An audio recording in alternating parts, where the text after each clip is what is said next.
VocalEye Almost Live Zoom. Constructed Identities. Hosted by Amantea with special guest Jenna Reid. I want to officially welcome folks to the space this evening. It's Wednesday, November the 17th, 2021. Tonight, we're proud to offer you our Almost Live event number 63. I can't even believe that came out of my mouth. Constructed Identities this evening, which is a virtual tour of the Constructed Identities gallery space. And our special guest this evening is Jenna Reid, who's the executive director of Kickstart Disability Arts and Culture.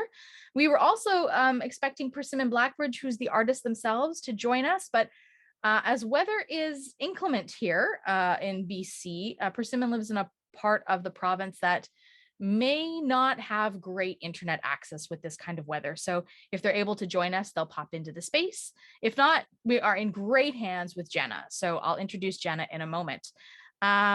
With that being said, friends, I'd like to bring Deanna into the space to offer our land acknowledgement.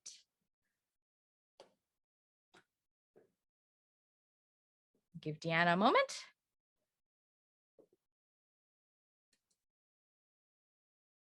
Welcome. There you are, Deanna. I leave the space in your hands. Okay, my audio was not unmuting, so I'm now set up. Hello, everybody. My name is Deanna Jestrin. I'm an intern at VocalEye. My family is from the Statliam Nation, which is near Lillooet, BC on my mother's side, and European descent on my father's side.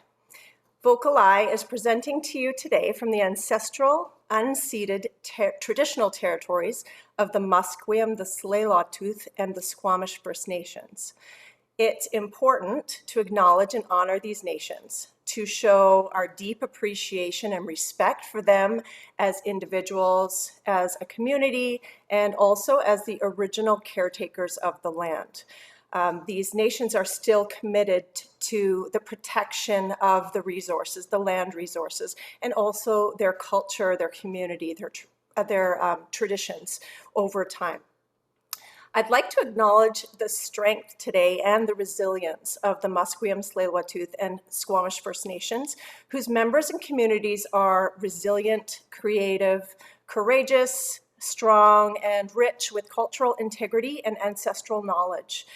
Sometimes we do land acknowledgement and we talk about the things that we're working towards, and other times I think it's really important to separate out the celebratory aspect of acknowledgement. It's important to really recognize the resilience of the people because it's through their intention and resilience that the culture has survived the assimilation practices and cultural genocide that happened with the residential school system. So to each of you, I lift my hands upward at 90 degrees bent at the elbow with flat palms facing toward me at eye level. And I say to you all my relations to acknowledge that we are all related. Thank you for being here with us tonight, and I hope you have a great show. Thanks, Deanna. Really appreciate all that I've learned from you in this space as you share with us your wisdom around land acknowledgements and just as a human being offering us the opportunity to learn in this space. So thank you very much for that. Thanks, Amy. Okay, friends. For those of you who don't know me, my name is Amy Amantea. I'm the community outreach coordinator here for VocalEye and your host for this evening. And I'm also a community member. And as I always say, it's a real pleasure and delight for me to share space and community with you all. Without further ado, though, I want to bring in our special guest this evening, who is Jenna Reid, the executive director. And I should say maybe new executive director, and we'll talk a little bit about that, of Kickstart Disability Arts and Culture. So welcome, Jenna. Thank you for having me, Amy. Really and excited. Everyone at VocalEye. It's so exciting for me to share space with all of you. Yeah, it's I love this platform, both for community, both for our access to arts, both for being able to have a platform to share art. So with that said, thank you for joining us, because you're also an artist. So art's super important to you, and you're the executive director of Kickstart. So maybe tell us a little bit about who you are, Jenna, because you're new to this space. So what do we need to know about you? Sure. I'll start by giving you all a visual description of myself and where you're seeing me at. So, and also I'll introduce my name and my pronouns. So I'm Jenna and my pronouns are she and her. If you were, right, it's hard. So visual description in terms of, I typically describe myself as kind of a slender, white, cisgender woman. I have brown hair that is increasingly being taken over by a lot of gray, although Zoom seems to hide that fairly well unless I'm in a particular light. But it is very, very gray. I'm currently wearing very large glasses, but they're semi-transparent or translucent, so you see through them a bit. They're a bit pinkish, and I have a nose ring, and I'm wearing a black sweatshirt, and I am joining you from my bed. So my background is a bunch of dried flowers coming out of my hair because they're hanging on the wall behind me, and the posts of my bed. So to introduce myself, as Amy said, I am an artist and I'm also the artistic director of Kickstart. Typically, when I introduce myself, I reference the late psychiatric survivor Diana Capone in saying that I'm a woman who wears many hats. I say this because it grounds me in the communities that I come from and the communities that I relate to and the way that my work really started.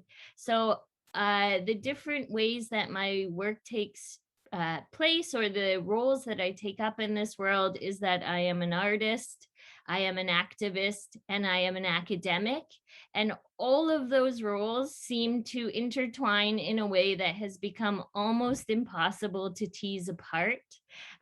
So I myself identify as a psychiatric survivor, which is a political way of describing having experiences within the psychiatric system. Sometimes or often I also refer to myself as MAD, which is also a political term used to reclaim being psychiatrized. I am queer. I am a cis woman, and yeah. So I do a lot of textile art within my own art practice. I do a lot of public art. So I make textile pieces that are activated. If you went to, which I imagine most of you didn't, because I think that you're not in Toronto. I am currently in Vancouver, but some of my life is in Toronto. And if you happen to be at any kind of protest or activation in Toronto, my banners were the ones that were always at the front of what was happening there. And then I also make a lot of other types of textile pieces like quilts. I screen print, I naturally dye things, and it all engages my community work within disability arts and culture, which is the role I'm mostly coming to you today with, is that I'm the artistic director of Kickstart, which is an organization, one of the first, if not, I mean, everybody wants to claim to be the first.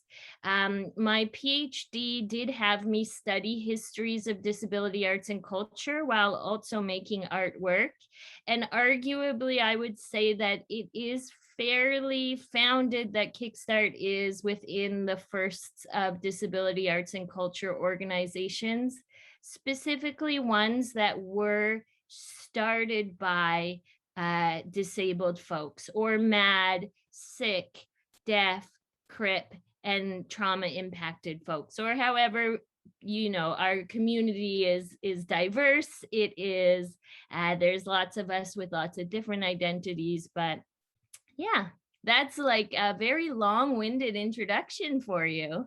That's okay. I think it's great to be able to know a little bit about your background and what you're up to. Tell us a bit about, you know, we're going to experience constructed identities, and this was something that was, am I using the right language? Like put on or presented by Kickstart with Persimmon, the artist. So tell us how that came to be. Yeah. So constructed, so I, as you said before, I'm newer in my role as artistic director. I'm starting to settle in. It's been almost, or I think I'm at about the 7-month mark. So not entirely new, but the presenting or the beginning points of working towards presenting Persimmon's work started years before I was part of the organization. A previous artistic director, Yuri Arais, was so taken by Persimmon's work that he spent years organizing to bring it back to BC, essentially to bring it home, because constructed identities has been exhibited and presented in other galleries and exhibition spaces, and yet it seemed like such a shame, really, that Persimmon, both being I think from BC, but at least living in BC now, and as far as I can remember, because that she has been in BC. So I think it's almost safe to say she's from BC, but it seemed a shame not to have her work here in this place and space. And so Yuri worked very hard to bring it. And so he was the guest curator because he had moved on from Kickstart and gone on to other opportunities. But I very vividly remember within my own interview for the position at Kickstart, they had mentioned that they were going to be presenting this show, Persimmon's work, and I just immediately broke out in a huge smile and got incredibly excited, because Persimmon has been influential in my own artistic practice and my own community organizing, and even my own development of my identity and experiences as a psychiatric survivor. Persimmon, I have known about her work for probably like 15 or more years. And so I just was thrilled that it might even be kind of possible for me to be part of this show taking place. And so here we are. And here we are. And you certainly were a part of the show.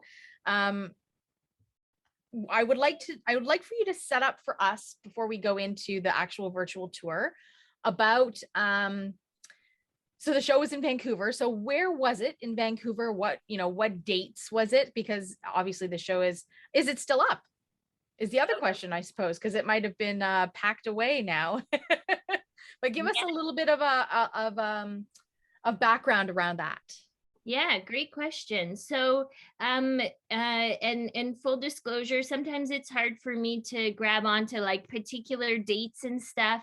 But the exhibit happened at Pendulum Gallery, and Pendulum Gallery is a very unique gallery space in Vancouver, in that it exists in more or less an open and public space.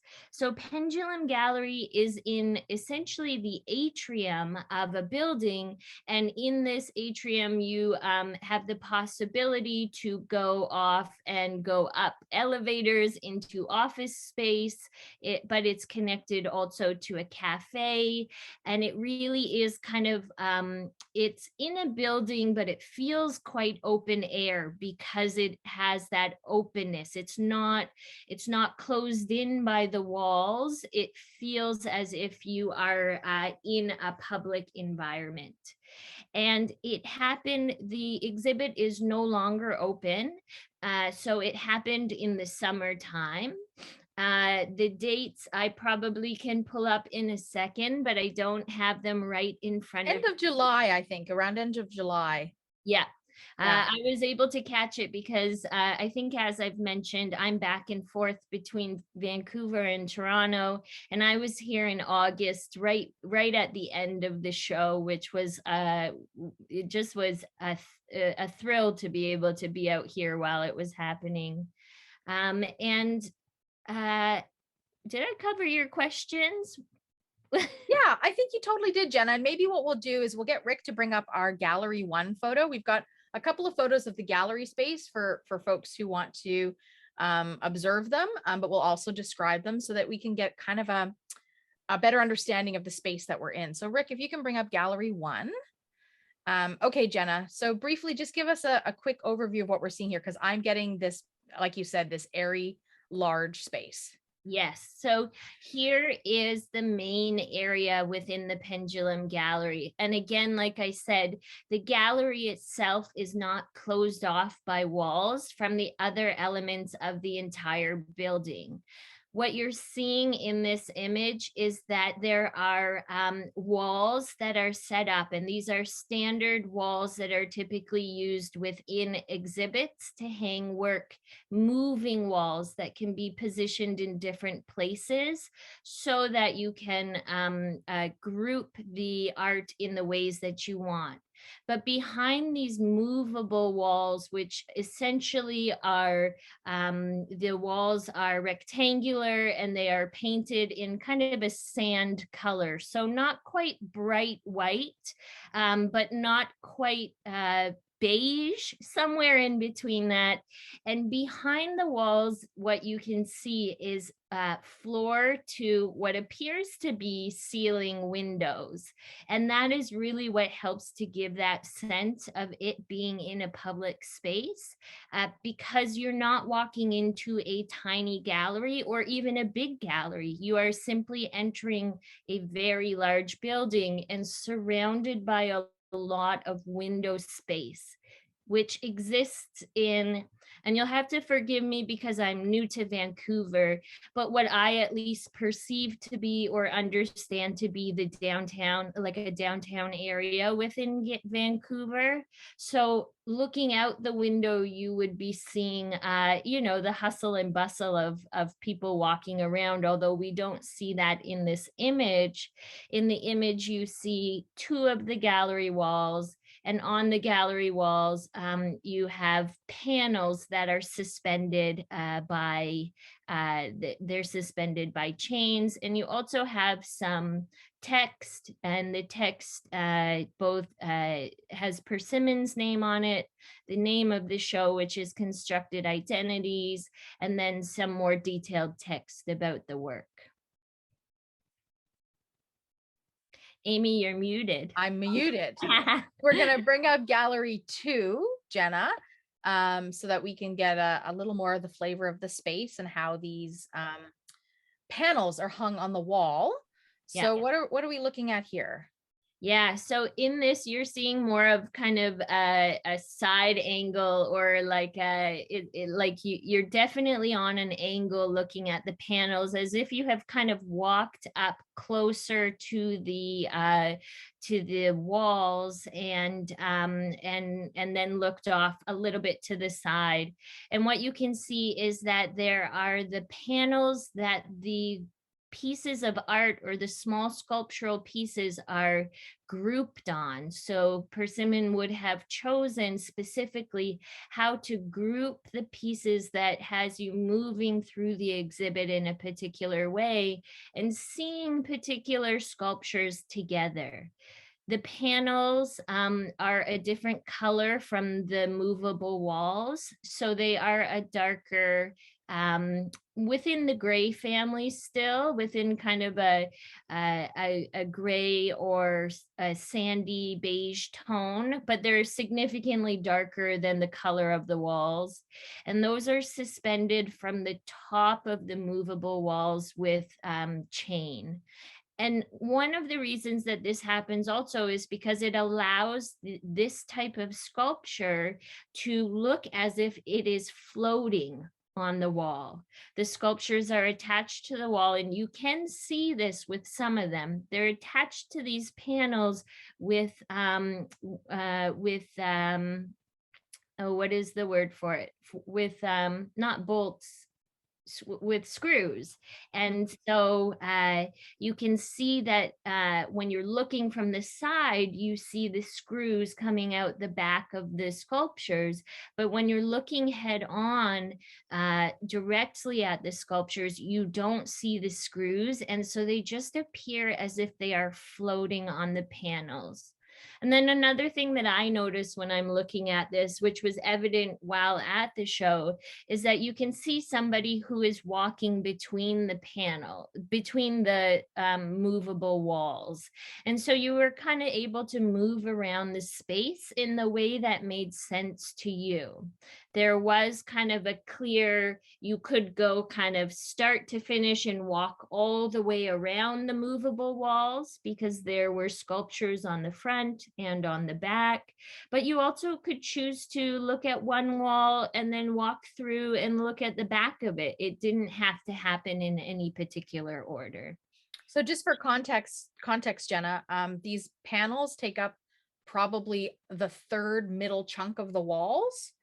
So I would imagine that as you're walking through, they're kind of at what we would call average eye level of folks walking through. And then on the panels looks to me to be roughly 3 sculptures per panel, and there may be a few more in other panels, but they're almost like floating dolls of different sizes. And we'll get into some more of the detailed descriptions, but just as an overall, the idea is that these are bodies. Yeah, and I think that also is a great thing to point out, Amy, because what that has me thinking about is that in fact the height of the hanging panels is a little bit lower than what you might think of as normative height for exhibiting artwork, but also for looking at something from a standing stance. And one of the reasons this is done is to create factors of accessibility so that if you are engaging with the work and you're not at normative standing height, maybe it's because you are sitting, whether you are sitting with an adaptive device or you have just needed to pull a chair up to the exhibit. It is not as you said, the hanging panels are not actually quite centered in the movable walls. They definitely are a bit lower than center. See, there we go, right? This is how we make art as accessible as possible, by making sure that it's not hanging in a place where only, standing folks can witness it. So I love that. Thank you for that context. If you're okay, I'd love to bring up the gallery 3 photo. Sure. All right. So this is almost exactly what you were just talking about. So tell us what we're witnessing in this photo. Yeah, so essentially we are witnessing the backside of the movable walls. So it is a very similar photo to the first one we saw, except you are now looking at it from the opposite direction. And that is that I know because I was in the space, and I also am kind of, you can see that the way the photo, or what I'm looking at is the way the photo is done is the walls are kind of on the opposite side of the photo. Again, you see hanging panels that are on the movable walls with these doll-like sculptures. And there are folks who are looking at the artwork. Somebody way off in the background is in a really vivid pink dress. And then someone in the foreground has a mask on and what to me appears like pretty formal business wear.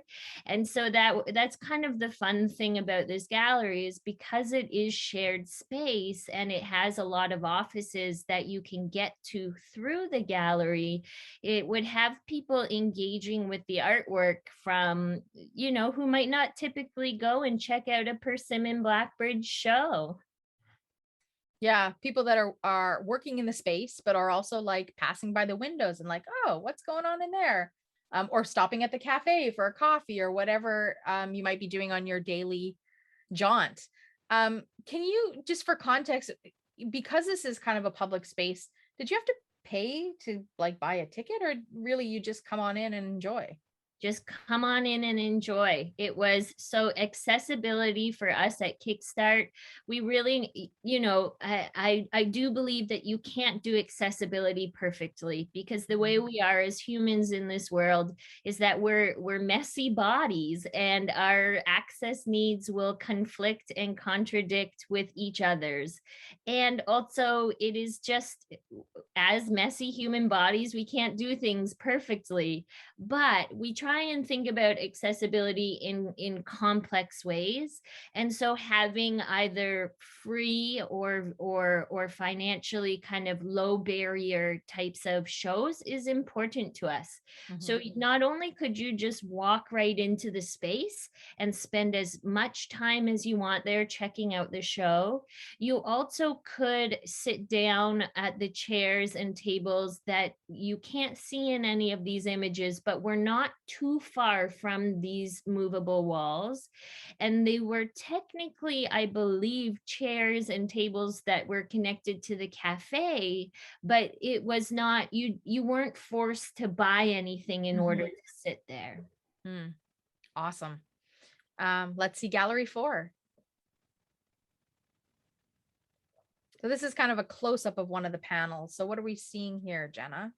Yeah, so like you said, we're seeing a close-up of the panel, and the picture is taken so that you are also seeing someone who is viewing the panel. So you see an audience member who's kind of got their head tilted, looking as if they're inspecting or contemplating what is happening in what they're looking at in the art. And the person has long curly hair and a tank top on because it was summertime, and their hair is up in a ponytail. But with the art, what you're seeing is and in this image, the panel looks closer in color tone to the wall so than the other ones. And a neat thing about the exhibition space is because there are so many windows, the light, depending on what time of day you were there, it would really impact how you saw things, whether there were, like in this image, there's very drastic shadows at the top above the panel, what color things looked like. You can, there are little shadows coming down. So I'll say that there is one doll-like figure kind of up at the left corner, 3 tiny things that even I wouldn't know what they, like I wouldn't know what they were if I didn't know the show so well. So I can say that they are little pieces of doll heads from essentially the forehead up, and they are on the panel. There are 3 of them, and each of them has a very, very distinct shadow coming down from it. Sorry, Jen, if we were to zoom in on that, do you think we get, for some folks that have partial, a better? It is possible, but it is I think that it's worth a try, but it is such an abstract thing that it is possible it might not help, because it is, if you can feel or imagine your forehead and the top of your head, and then think about that without hair, because it doesn't have the hair of the doll, that it really is, it would be so difficult to know what that is without really moving through the whole piece of work. And just for context on the size of these heads, like are we talking, like, again, I don't want to keep using the term Barbie but it's just something that most folks might be familiar with, but is that the size of head we're talking about here, or smaller? I think it's perfectly great to use the term Barbie. Okay, great. As Persimmon uses that in how she describes specifically what types of dolls she went for. So they actually absolutely were likely actually Barbie heads. Some of them, to be fair, so these little kind of dissected head pieces existed throughout the exhibit, and some of them were carved out of wood. It's possible bone, but I would have to look closer at them and recall a little bit better. But not all of them were from dolls, but there definitely were ones that were distinctly from Barbie dolls. So that's exactly the size that it was. And then there are two smaller sculptures under those that are definitely more delicate, but still have that kind of floating feel. They all, not in this image, they all seem upright. So their toes are pointing down. There are three sculptural figures that look like dolls or kind of resemble bodies, and they're all upright. All of their legs and toes are pointing down and are stretched out straight. And yet, because of the way they're on the wall, because of the way, you know, their arms are kind of down, again, pointing similarly to their legs. Their arms are just down at the side, pointing down, and it looks as if they're kind of floating there in different ways. And that was very intentional from Persimmon. So yeah, I think we're going to unpack some of this stuff, and we're going to get into some of the close-ups of the individual sculptures here. So this has just been sort of an overview of the gallery space for folks so that you have some context of the world, I suppose, that we're in. Before we show the first sculpture photo, Jenna, give us some context around constructed identities and what this exhibit is about, right? Like every artist is saying something or sharing something. What did Persimmon aim to do, to some extent, I guess, with sharing this work or creating this work, I guess? Yeah, absolutely. I mean, I think a beautiful thing about the work that Persimmon does is that she really approaches kind of the content that she's exploring with complexity. So a lot of what she's looking at here or exploring here is this idea that our identities and all facets of our identities. She speaks in her artist statement to race and disability and gender and things like this, and how they come together and sometimes create spaces of beauty, but also is not always about beauty. And so Persimmon really does an excellent job within her work of helping us think about complexity. Like for me, that is a word that it's hard to move away from that, because I've always found in the pieces that she does, she has us asking questions differently. And some of the things around disability that she's having us ask is you know, that we often see disability as an outlier within our society. And yet, in fact, that's not the case. That, you know, there are so many of us who identify as disabled in various ways. And also our bodies are constantly moving towards a space of different capacity and different ability. And so she asks critical questions about what that means, and if that is the case, then how that might inform how we engage with the world around us.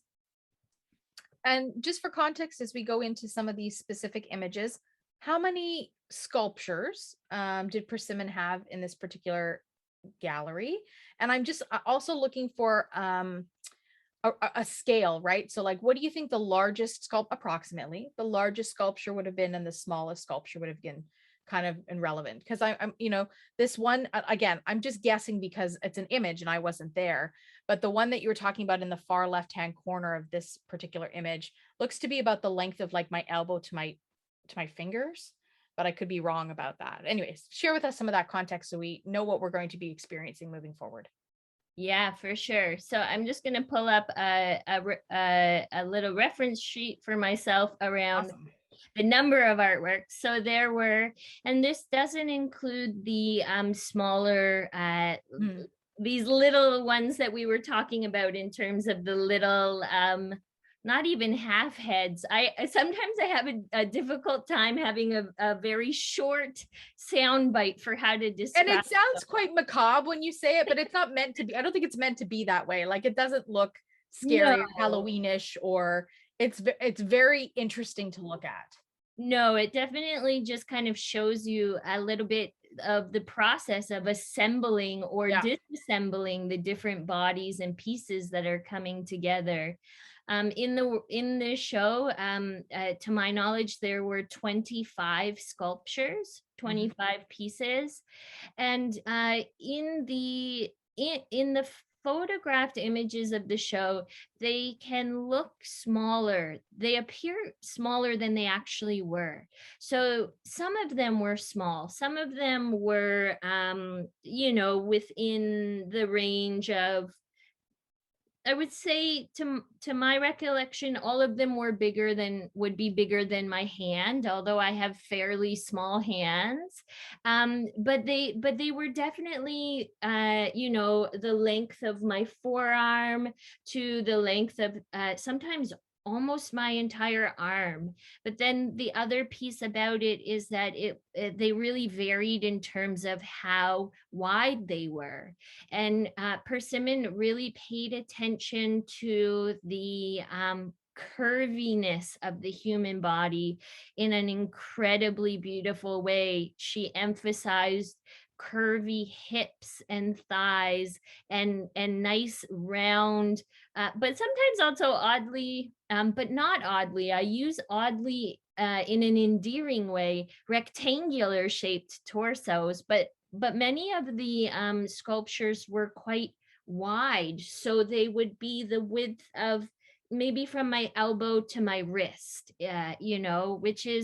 which is wider than you might think from from the scale of things. Right. All right. That's some great context as we dive in. So with that, Rick, I want you to bring up our first sculpture, which is Flicker. All right, Jenna, this is wide and curvy, I'm guessing. I don't know. Yeah. This one is, I would say this one is curvy, but not the curviest. There are definitely some beautifully curvy ones. But what I'm seeing here is that so the sculpture is very readable as a body that for the most part has features that are human body features. So it does have a head. First, yeah, I'll describe kind of the different pieces of it, and then maybe step back a little and talk about materials within it after that. So I'm gonna go top to bottom because that's kind of how I'm viewing it, since it is a body of a human, and it has a head that is shaped like a human head, although admittedly looks a little bit small for the scale of the body. And when you come down, you notice that the head, right at the base of the neck, it has kind of a cut line. And what that is indicating to me is that this is one piece of the sculpture. So within these sculptures, you can see that Persimmon is attaching pieces to pieces, whether it's because it's different materials or different processes or what, that it's an assemblage or a coming together of pieces. So the head is attached onto the body. And from there, you have one of the sides, instead of having an arm, you have a wing, and the wing has pretty vivid feathers. It has bright orange, and the bright orange in the feathers, they're streaks. So predominantly the feathers are black or grayish, but the orange streaks really play on the kind of deep orangey colors within the wood of the body and the head. The other side of the torso, so the other arm, which is on the I'm always bad with stage right and left. Well, it would be the left hand from like if you on your body, it's your left of the body, but in the picture, it's on the right hand side of the picture. Right. So on the right hand side of the picture, but the left arm, what you see is like wires coming out instead of an arm. And they're very tiny wires, like no bigger than a piece of thin spaghetti. And and there are a lot of them. It, you know, could be up to 30 or 50 of these wires, and they fill out enough that they are longer than the wing on the other side, but have a similar amount of it has a similar shape and similar kind of fullness as the other wing or the other appendage or arm. On this body, you do see kind of so the curves that are carved into it on the chest, it does appear as if they're breasts. They're not very large, but they are round and they are in the chest area. And then you go down, and one thing that was pretty consistent throughout the sculptures was many of them had little notches cut out in the belly button area. So this one has a little notch in the belly button, and it has the torso comes in a way that is kind of cinched at the waist, but then right when it hits the hips, it gets wide and rectangular. And so from there, the legs come down, but the legs cut off at the knee. And that's where you have a few small pieces of bone. So both legs are little tiny pieces of found bone. And I would say it's probably about the size of, well, I'm not great at anatomy, but I would guess bones that you might find in a bird, maybe bigger than that. But the point is that they're relatively small, thinner than your pinky finger. Right. So they kind of look like little, they kind of look like peg legs. They do.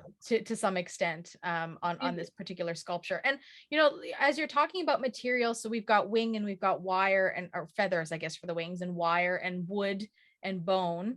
Tell us a little bit about where Persimmon was getting these materials from. Yeah, so it's a beautiful part of Persimmon's practice in that she walks along the beach and will find materials as she is on the beach, or she will go to the dump and collect things from the dump. So they are definitely found items. They are foraged items, and they are coming from Persimmon's daily, like day-to-day adventures. And some of them do come from in other ways. So Persimmon has stories of her partner, gifting her or bringing to her things that she might know that she would use within her sculptural practice, or some of the pieces, which I think we'll see in other sculptures, are coming from specific. There is in one of the sculptures hair from one of Persimmon's friend. And so at the time that Persimmon was developing this work, she really was going through profound shifts in her life in relation to loss. She had had a friend who had passed away. She was going through profound shifts in terms of health and illness. So she had very close people to her that were experiencing really, really significant experiences of health and illness. And so these things factored into the sculptures in which she was, you can see the idea of things flying and soaring, but also pieces being brought together and given new life. All right. I think we're going to pull up the next image, which is cedar wings.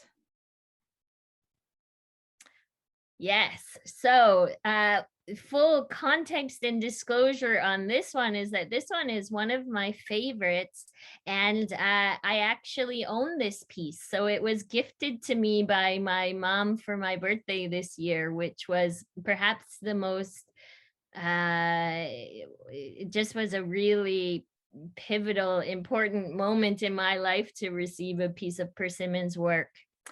So this piece is, again, we're looking at a sculpture that is predominantly made out of wood, although this wood is a much lighter color. It's not got that orange base, but more of a yellow color. And this is a sculpture that is very rectangular from top to bottom. Even with seeing that there is a body that you're looking at, the body in its entirety looks like a big rectangle. If you start at the top of this sculpture, the interesting thing about this one is that in the way that we talked about those teeny little sculptures that are from the, above your eyebrows up, that I still have failed to come up with a good name for, except for partial pieces of heads.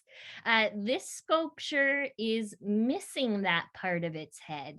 So presumably it's been cut off, or it is seen in another place in the exhibit.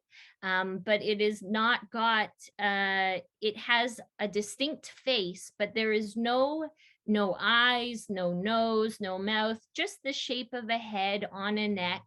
And above the eyebrows, though, or where you might think eyebrows would go, because those aren't there either, there is no top of the head.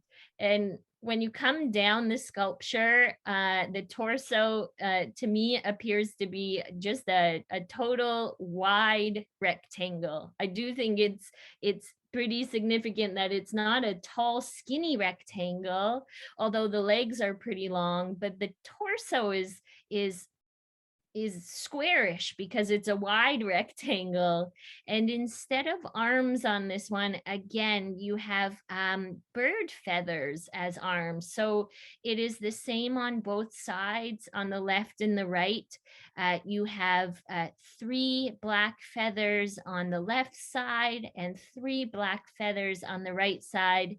And they're kind of wrapped at the tip of the feather in the place that it's attaching to the arm, or like to where an arm would be. So you have a full feather, but it is kind of, you can see, pulled together by being wrapped. And then as you go down, there's a couple of things that are interesting. So the sculpture legs are kind of as if it is standing in that position where the legs are in the standing type position, but the toes are both pointing to the left. Amy, you're going to have to jump in if I ever get that right, left thing right or wrong. On the photo, they're pointing to the right, but if you were you were the body. Yeah. If you were the body, they're pointing to the left. And you can kind of see that there are knees sort of carved into the shape of the leg. And also, if we go back up, this one does not have a belly button, but it does have a little metal piece in the area where genitals would normally be. It's not evident it's not a gendered genital, but there is a tiny metal piece there. The piece is kind of rectangular, and it is not evident what it comes from, which is not unusual in Persimmon's work. And there is also little marks above that metal piece, I would say close to like burned into the wood, and they're kind of dot like, and they do give the appearance or the sense of pubic hair. Okay. So you own this piece. What does this piece say to you about the makeup of the human body?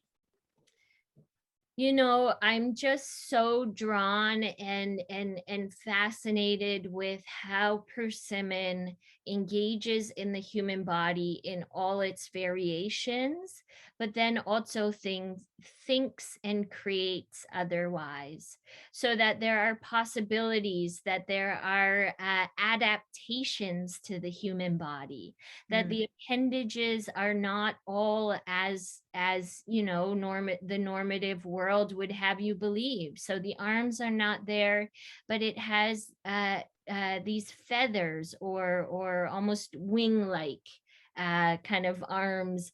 And for me, it's really significant to be thinking about how we visualize and engage with bodies when they don't come in that cookie cutter seen on TV shape. I think it represents things that are more a part of our world than we often wish to admit, because our bodies do come in lots of different ways, and also we adapt things to make it possible for our bodies to kind of work and move and fly through this world. Yeah. Her work is really, really fascinating to look at. And although we're talking about a lot of like found materials, they don't feel, it doesn't, this is going to sound disrespectful.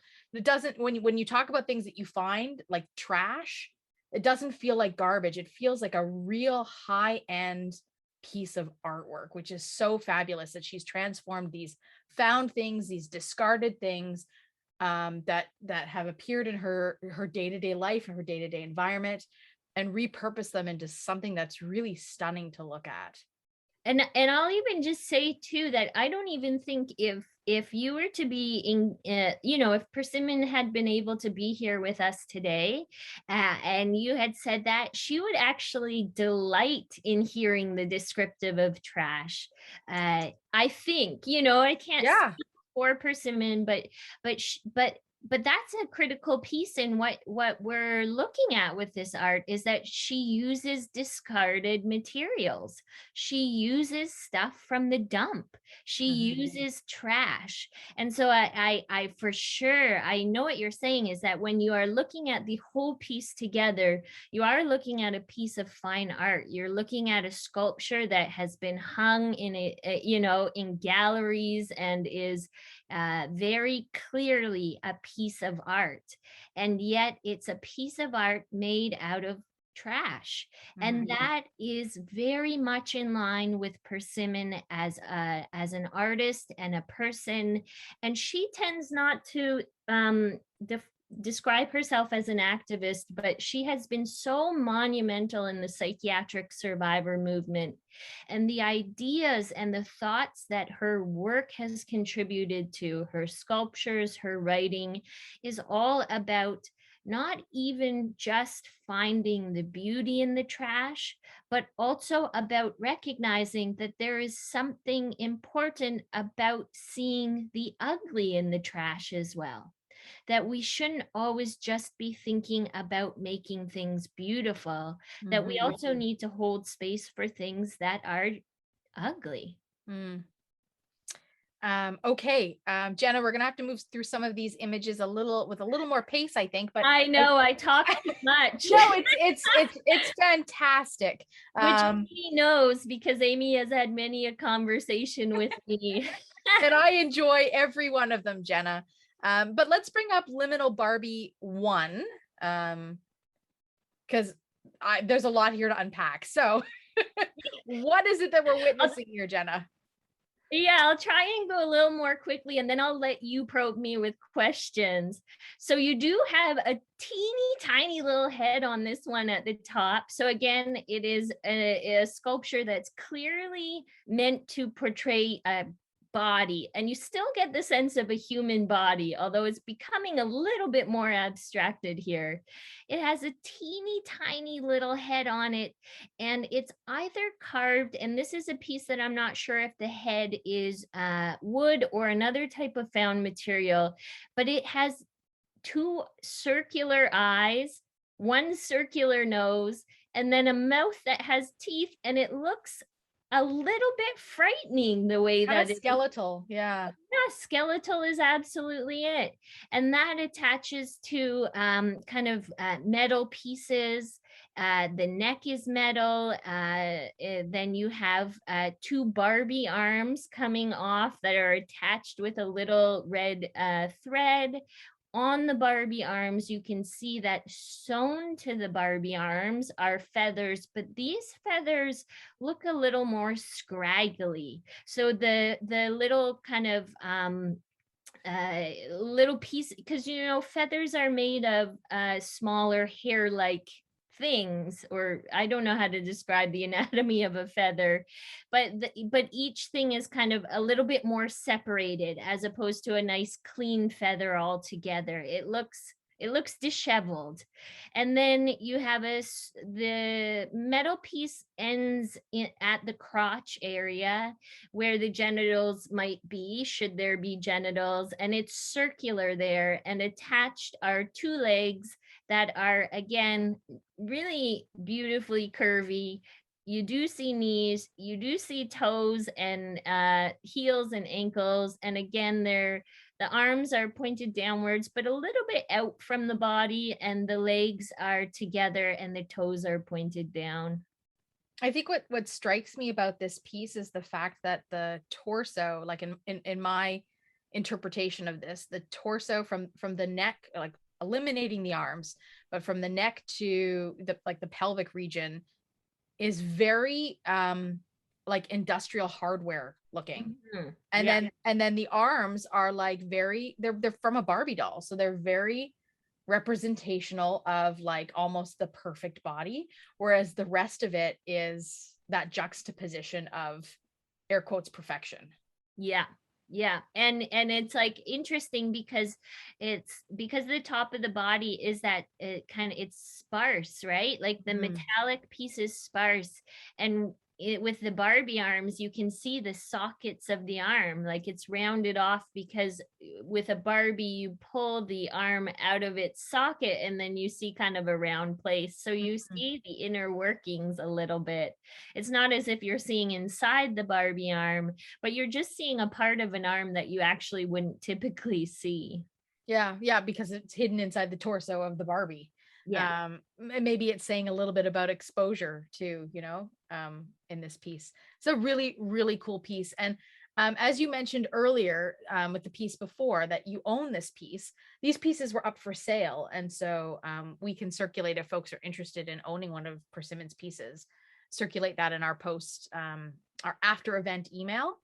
So folks can, have an opportunity to figure out if they want to purchase something, because I'm thinking about it myself. I was asked what I wanted for the holidays, and I think this might be something I want for the holidays.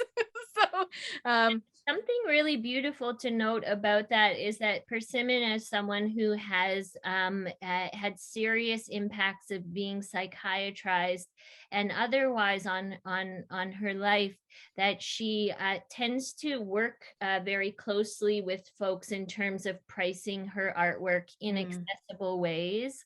And of course, we always need to honor and hope that artists are doing that in a way that they're still making livable wages for themselves and recognizing the labor that goes into it. But really, the politics of Persimmon's work exists from beginning to end, so that's a thing to consider.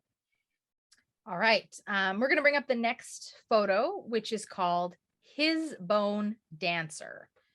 So this is a very different piece than what we've just been looking at, Jenna. So what is it that we've got here? Yeah, so one of the distinctly different things about this piece when I'm first looking at it is that this sculpture, again, a human body, all of them have kind of the essence of a human body, but this one is sitting. So there is a little wooden ledge that is attached to the panel, and the sculpture is sitting on top of this tiny little ledge. And I would say the ledge is probably about the size of the thickness of my thumb maybe, but the length of perhaps my middle finger. Again, my hands are not very large. I have fairly small cisgender woman hands, but that's where that's at. And so this one has the arms are stretched up one of the arms, so the arm on the right side, but left if you're looking at the photo, is a piece of bone. And then the arm on the left side, or right if you're looking at the photo, is also stretched up, and you can kind of see it's a slender arm. You can see the essence of a hand, and it looks much like what I would picture a ballerina to be holding their hands like. When you go down, the torso is fairly small but rectangular until you hit the top of your rib cage, if that's, if this was a person. And at that point, there is a metal coil that exists. And so the torso is predominantly this gray, kind of shiny gray metal coil until it hits the place where your torso meets your legs, and then we're back to this a kind of orangey, reddish wood. It then is in a seated position. So the thighs are fairly slender, again within the width of my fingers, and then the legs cut off at the knees, and instead of continuing with the wood, you have two pieces of bone. Each leg is a piece of a bone. Yeah, it's kind of interesting the way that the seated position, the way that the legs come down from the knees almost look like a pair of walrus fangs or something. It's like, the way that they hang kind of is kind of fang-like to me. But I think, the idea of this piece being called His Bone Dancer, because you pointed out that this is maybe reminiscent of a ballerina's type movement from the upper part, and the fact that there are pieces of bone. And now I don't know if you know the answer to this, Jenna, but do you know if these pieces of bone were found as they're represented here, or whether they were carved from larger pieces of bone? Yeah, I don't know that. I mean, I think that a fair amount of the bone that I recall appeared as if it was not carved further than what it was, that the bone would be attached and used in the way that it was found, but I can't confirm that for sure. Okay. Yeah, really interesting piece. And maybe, if I had to interpret for me what Persimmon is saying again in this idea of all of our bodies are different, all of our bodies are unique. There's nothing, air quotes, wrong about your body. And in a seated position, this could be somebody who perhaps uses a wheelchair or a mobility device, or spends a lot of their life in a seated position, perhaps representative of the fact that we aren't all standing folks. Yeah, absolutely. I mean, I think it's important to remember and recognize that Persimmon was within the kind of group of folks who were the original kind of founders of Kickstart. Mm-hmm. So, this engagement with disabled artists, disabled dancers, disabled bodies, these are Persimmon's loved ones, near and dear and close to her heart. They are people that she has intimacies with on so many different levels, in so many different spheres of her life. All right. We're going to take a look at the next photo, which is just titled Dancer. So let's take a look at that one. Yeah. So this one is carved out of a much lighter wood. I would say it's almost off-white. And again,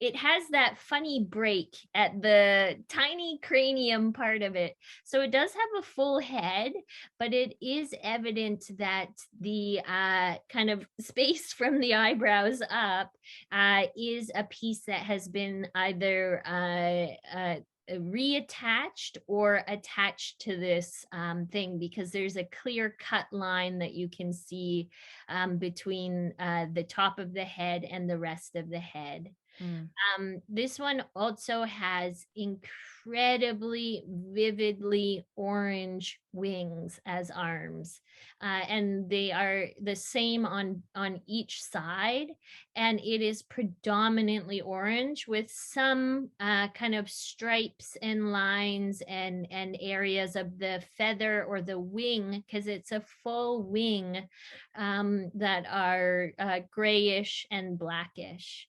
The torso of this one is rather slender, so it is pretty skinny but long and rectangular. And then when you come to the hips, again, you have a little notch for the belly button, and then the hips just go out so wide in such a beautiful way. I love the visuals of the bodies. You do see that the left leg is it's a different material than the rest of the body. So it appears to me as if it is bone, but I can't say that for sure with this one. And it kind of it how do you describe that? It comes out and crosses as if the the knee is bent and the foot is touching the knee of the other leg. So it's like the shape of a P, I guess. Like if you drew the letter P on a piece of paper, the legs almost kind of make that shape. It's a very much a dancer's pose. Yeah, I used to Right? dance when I was little, and if any of you have ever have any reference to Scottish dancing, we would refer to that as shedding. I think if I don't know yoga very well, but I do think that this pose might reflect that something that would be along the lines of, I'm not sure. I think it's like a tree pose or something like that, but it's where you're raising one leg and resting the foot on the other leg. And then the feet are pretty tiny, but also appear to be pointed in a nice way. Mm-hmm. There's this real sense of whimsy and movement to this piece, which is something that that I really, really love. And my guess is that the feathers that have been used in these pieces that have feathers are as they were found. Like I don't think that Yes. Persimmon has painted them or anything. So No. and I you know, in my mind, when you talk about the colors of these wings, I think, oh, what animal, but likely a bird, but like what bird was that? What species of bird was that to have such vivid colors in their wings? Right. And then I think another thing that kind of stands out to me on this one is because there certainly are sculptures within the work that will have some referential pieces around the genital area, but this one does distinctly have a notch cut out that makes it appear as if this sculpture has a vulva. It Right. gives that essence of it. It's not overly, because it's only one tiny little notch, so it's not overly Abstract. yeah, it's a little bit abstract, but in the same sense, it's in the particular area and very much gives that essence. Okay. Let's take a look at mistaken identity, I think. Yeah, is the next photo. Yeah. So this one kind of we're in the upright position, and this one has the arms going up to the sky, and the arms are tiny little twigs as opposed to carved out of larger pieces of wood. This gives me the sense of driftwood, but tiny twigs that are thinner than a pencil would be, and they're very long, and one of them has a bend at the elbow and one of them does not have a bend, and they have different teeny tiny little hands on them that are carved out to have a tiny little thumb and teeny tiny little fingers, and these would be smaller than what you would find on a Barbie. Maybe not much less smaller, but smaller. The body of this one is so the torso and the head up until that cranium area if that's even the right word. I will not get this right, I'm sure. I did not do anatomy at all in school. But it's red. The body, the torso, the face is red. Again, there are never, except for the one that we talked about previously, there's really not facial features. Right. The top of the head is a different color, and it is possible that that comes from a Barbie, but it also might be a piece of wood. It's hard to see with this image. And at the heart of the sculpture, you do see a piece of metal that's attached to it, and coming out of the metal is a kind of small silver wire, and that wire comes down the front of the sculpture, passes by kind of the pelvis, and then wraps around the right leg and goes around the thigh of the right leg and comes back wrapping around to the ankle of the left leg. And the neat thing about this one is that the kind of angle of the body, to me, is as if it's almost taking off or jumping into air, but it is at a tilt, so that it's not jumping straight up and down. It's kind of as if it is more so going off on an angle, not a severe angle, like a very minimal angle, but it does give a sense of more movement within the piece. What do you think is the symbolism behind this wire that's kind of curled? I mean, what does it say to you? Oh, that's a great question. I tend to avoid overly when I engage with art, I like to go with kind of feeling and not like literal, like this is what I'm reading. But that's a little bit because as an artist, I'm not a person who was trained in formal arts institutions. I'm very much a disability arts and culture artist that learned my practices from community. But the fact that it's coming out of the heart and that it's a very kind of mechanical looking thing does give me the feel and the sense of kind of the adaptations that we see within our bodies that draw on feelings or thoughts of prosthetics or the use of adaptive devices or things like that. Okay. I think that's it's really helpful to have that lens for folks that aren't seeing the same details that you're seeing. So that kind of context, you are our lens to this experience. And so that's Absolutely. In the same sense, so it's like very mechanical because it's a wire and it's metal, but it also has a very ribbon-like and organic feel to it, the way that it's wrapping around the body, which is why for me, it has me thinking about adaptive devices or prostheses, because many people who are not disabled see those as outside of organic body, and those of us who kind of rely on or are intimately engaged with our adaptive devices see those in these complex ways, that they're not entirely outside of the human body or human experience. I love that a friend of mine once said to me, who's a wheelchair user, power chair user, said to me that folks look at her power chair and they think, poor you use a power chair. And she said, no, great for me that I have a power chair, because it is how I am able to navigate the world. So this change in thought process around the fact that the device might mean that you can't, whereas folks that are utilizing these devices often realize that it's the reason I can, right? Because there's been a device that's made that assists me in breaking down barriers in my everyday life. Yeah, absolutely. Okay, we're taking a look at the next piece here, which is called His Bone Teeth. And I really, really love this piece.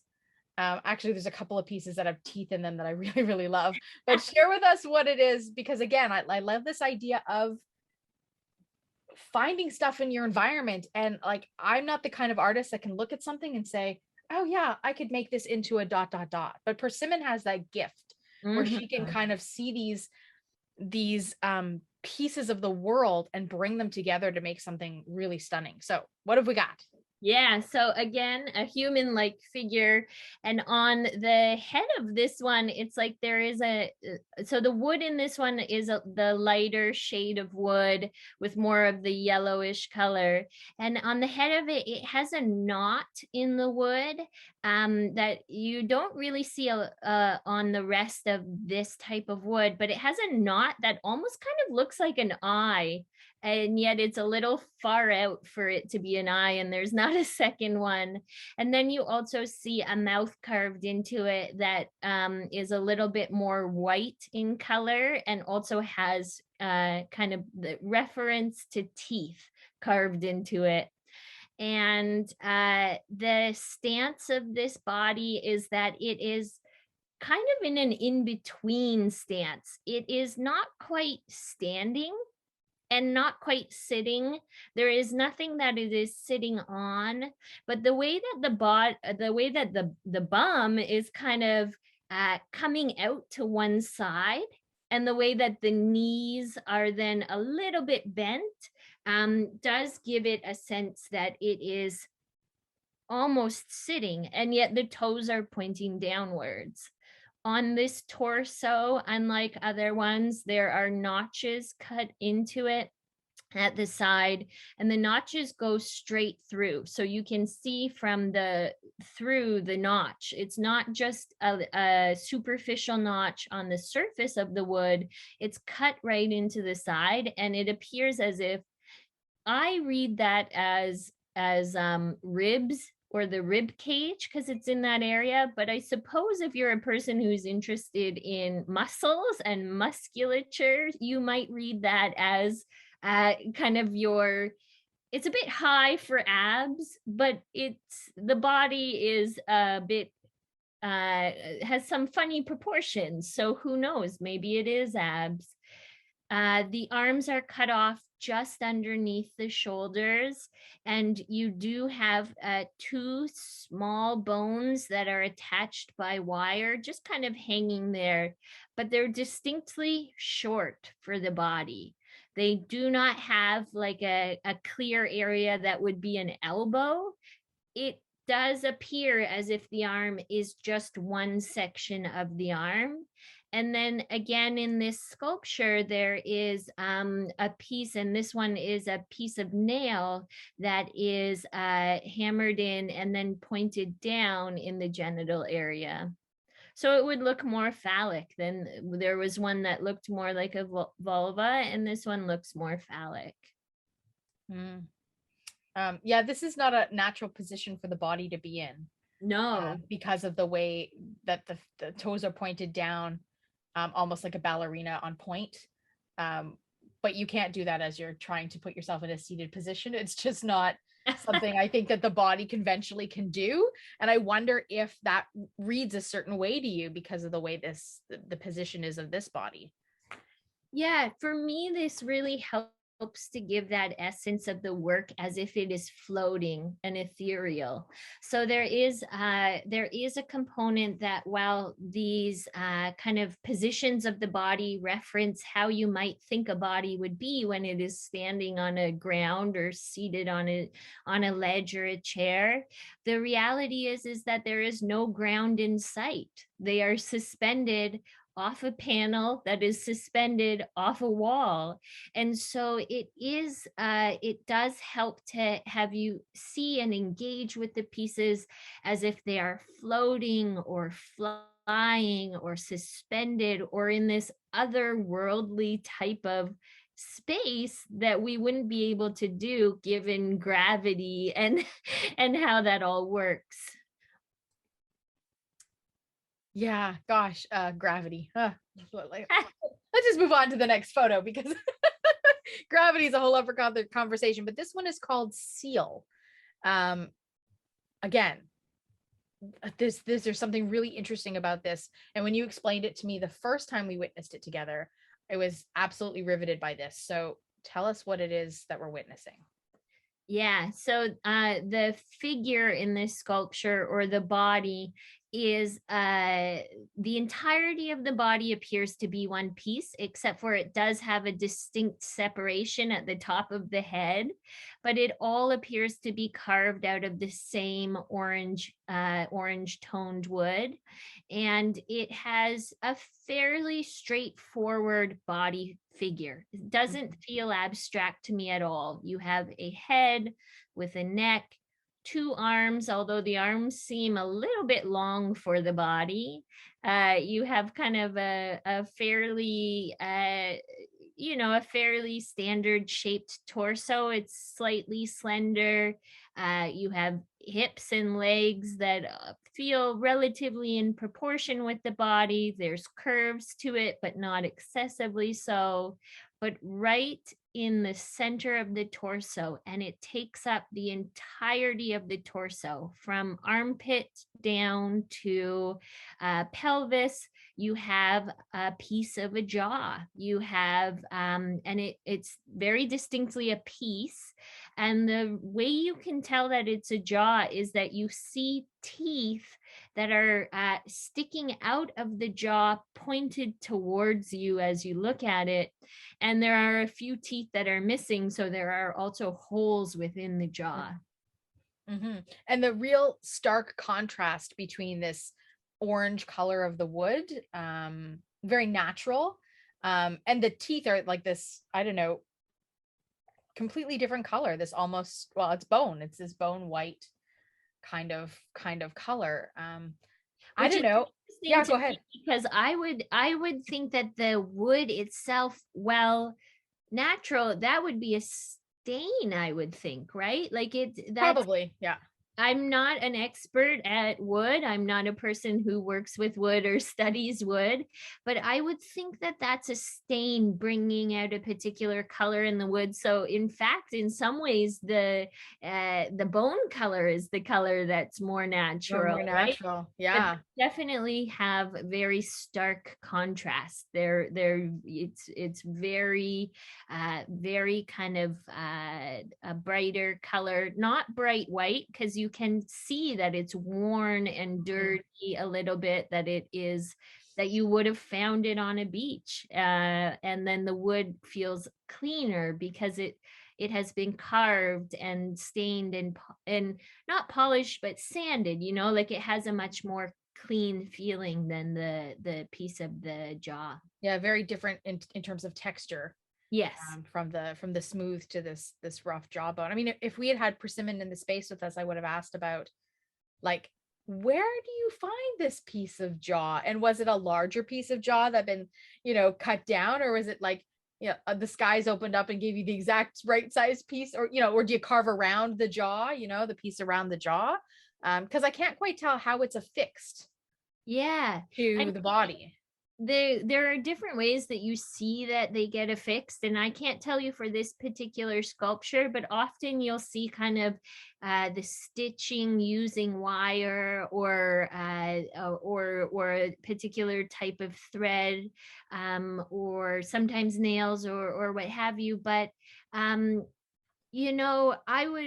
think it would be fascinating to hear Persimmon talk about her process of finding things. And then also I know, from working with and talking to artists who work with found objects, is that is a skill. So I know so many people who have studios filled with things that they find while walking on the beach or just going about their everyday life, but they're so attuned to looking for the things that really draw them in. For different people, it's different things. So I know an artist who works a lot with insects and wings and things like that, and her house is full of containers with like little bumblebee carcasses and wings and things. And I mean, I walk around this world and I have never seen a bumblebee carcass in my life. And I'm relatively at times unobservant, admittedly. I can get lost in the shuffle of the day-to-day, but like when that is what is really driving you in this world, the practice of the art is not just about making the sculpture. It starts at the process of looking at the world in a way where you are finding treasure, that you are looking at things and you see treasure, or you feel treasure, or you sense it, or you engage with objects just in a very different way. Yeah. For Persimmon, I think it would be through sight, but I think that lots of artists also do it through touch and smell and other senses as well. Hmm. Okay, let's take a look at the next image, which is his bones, long spine. Again, love. One of the pieces that really speaks to me. So you're gonna tell us what we got.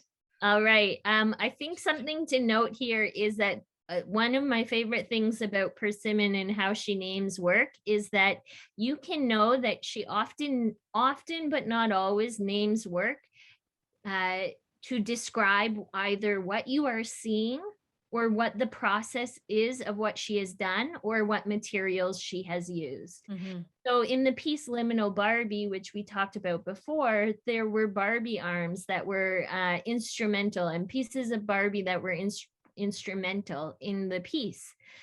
So in this one, with the long spine, in the very center of the torso, you see teeny tiny bone pieces that are pieces of I'm not sure if it's a full spinal column, but it is a spinal column, at least a significant section of one.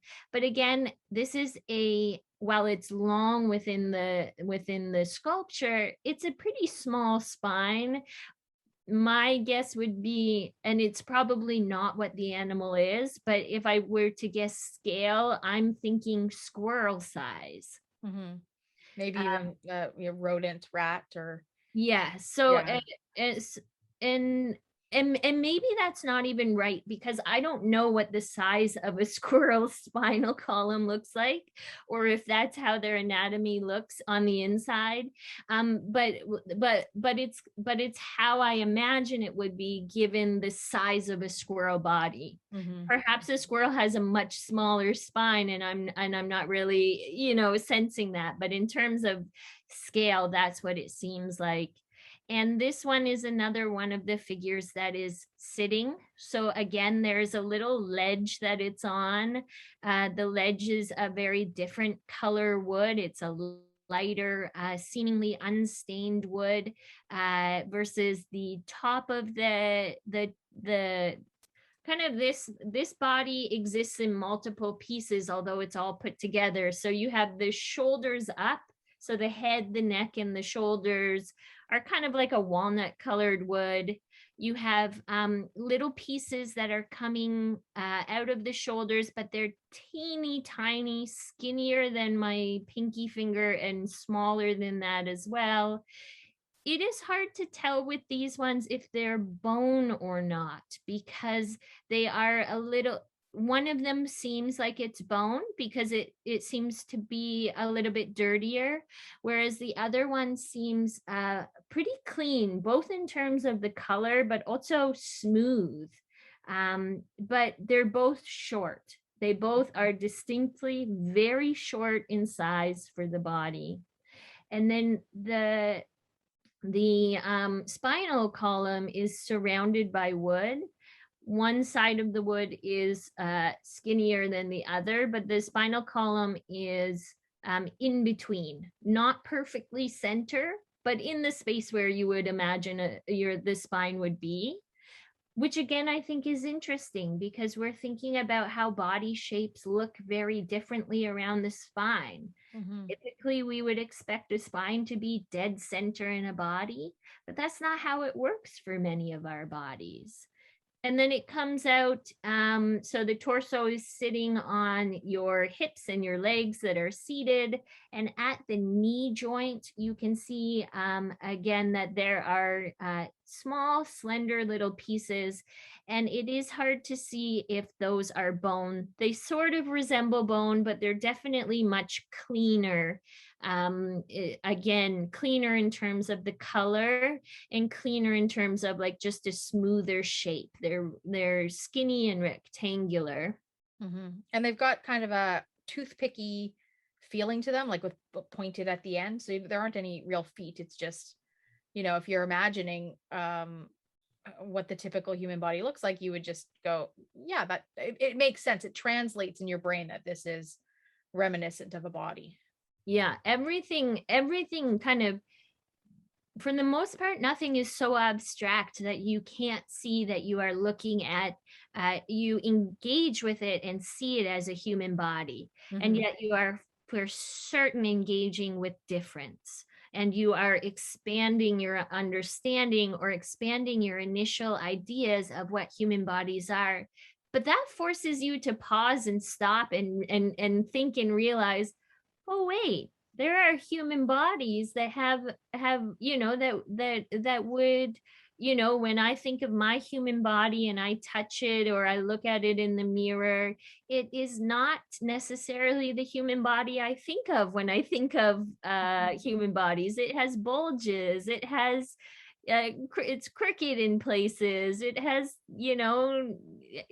differences. And so these sculptures are clear that they make us think about human bodies, but then they make us pause and think about, oh, what is it that I think of when I think of a human body and why?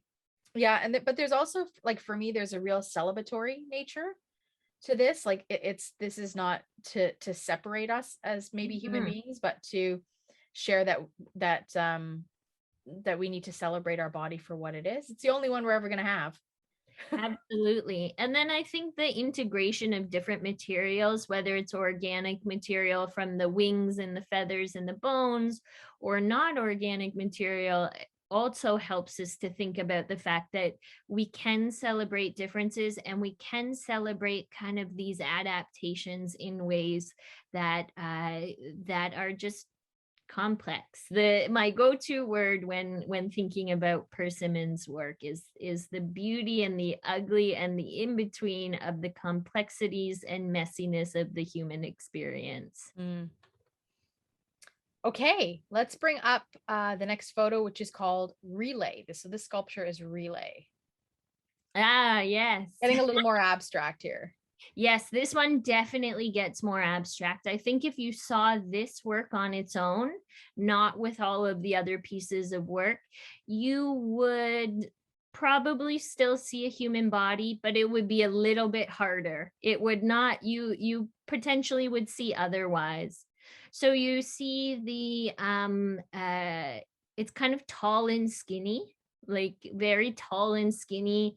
The legs are long and slender, and they point down at the bottom and they get smaller at the bottom, like you said, in terms of toothpick, where it gets pointed at the bottom, but not that skinny.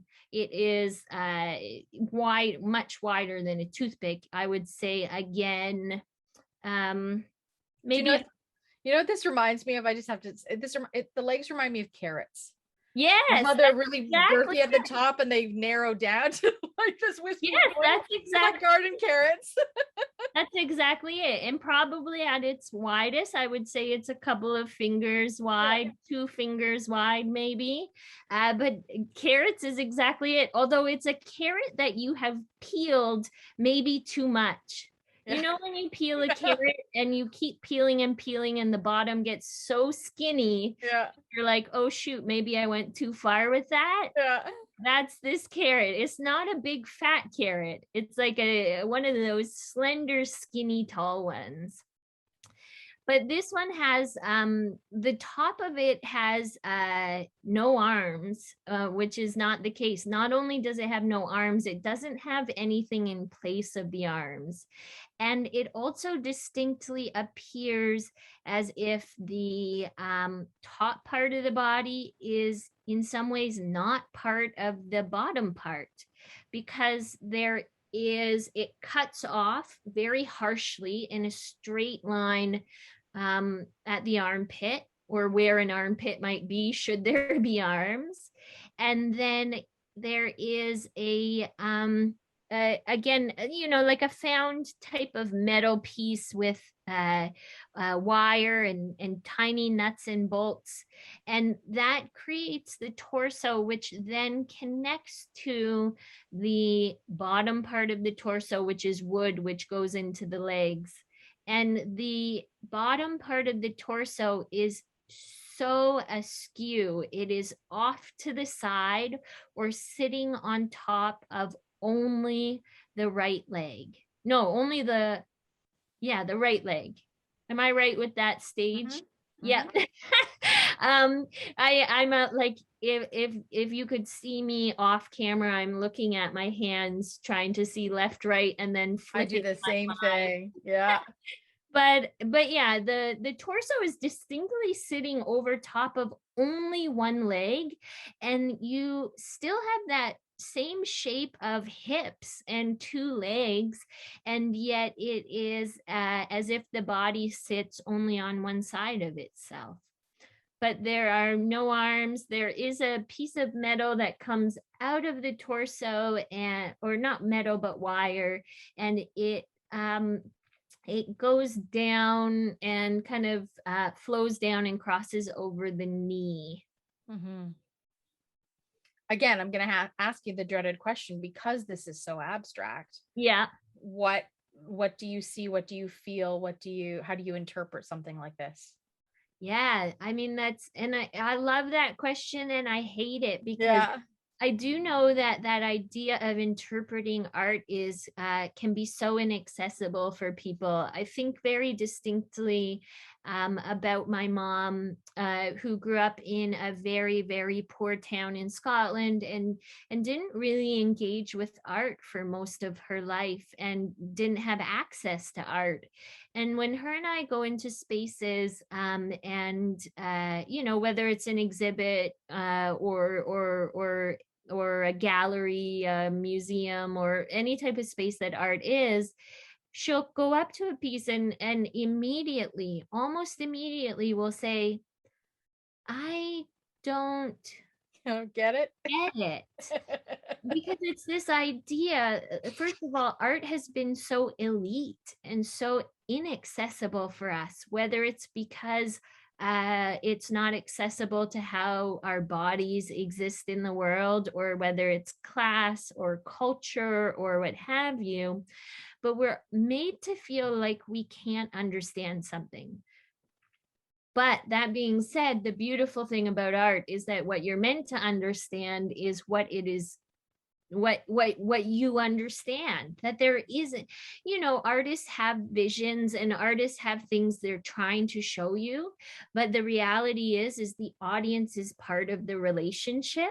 And I even know, as an artist, sometimes that's the hardest thing to reconcile, is that no matter what you put in the world, it is a relationship. You have a relationship with your audience, and it's not about if you've done a good job or a bad job with your art, but that every human has a different way of understanding and interpreting work, because we just engage with it differently, and we have different lived experiences that inform that.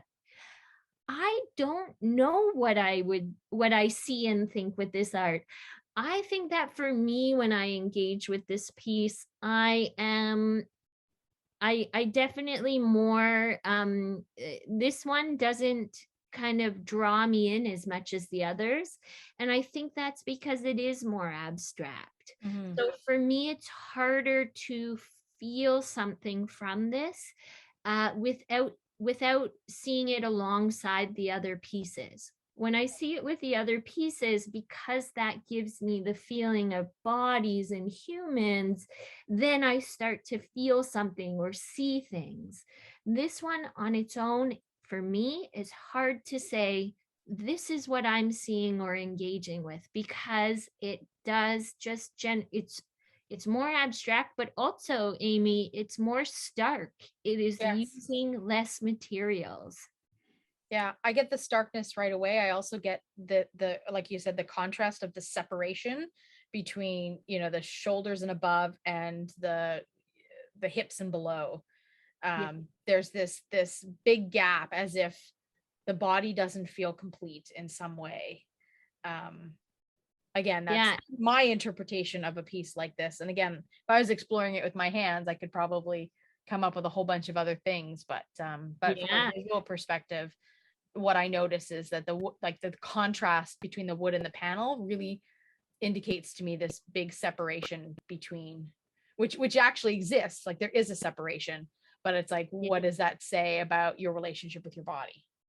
Yeah. And I think for this one though, because the body is like kind of off to the side of the legs, this one, even though it's more abstract, I guess one thing that I am compelled to feel within this body is that it gives me a sense of like, I'm compelled to be thinking about walking, because I have this feeling or thought or image in my head that if your body was weighted much more heavily on one side, that it would impact the gait of your walk. That you would kind of you would stomp down heavier on one side, or that you would have a much more predominant leg that drives your walking. That's what I kind of feel and sense, but that's also my perception of what it might be to have this body in the world. Right. Fictional body. Fictional body. That's right. Not a body. That's right. Fictional body. Let's bring up Liminal Barbie 2. So we saw Liminal Barbie 1 earlier. This is Liminal Barbie 2. Yeah. So very reminiscent of Barbie. And what I noticed, I think for the first time, we have hair. Yes. All of the other faces have been reminiscence of heads. Some of them have had facial features, but most of them not. This one has hair. Yeah. This is actually a Barbie head, I think, but you're going to tell us. Yes. Yeah. I would say that like my initial inclination to describe this work is also that it's one of the more creepier ones.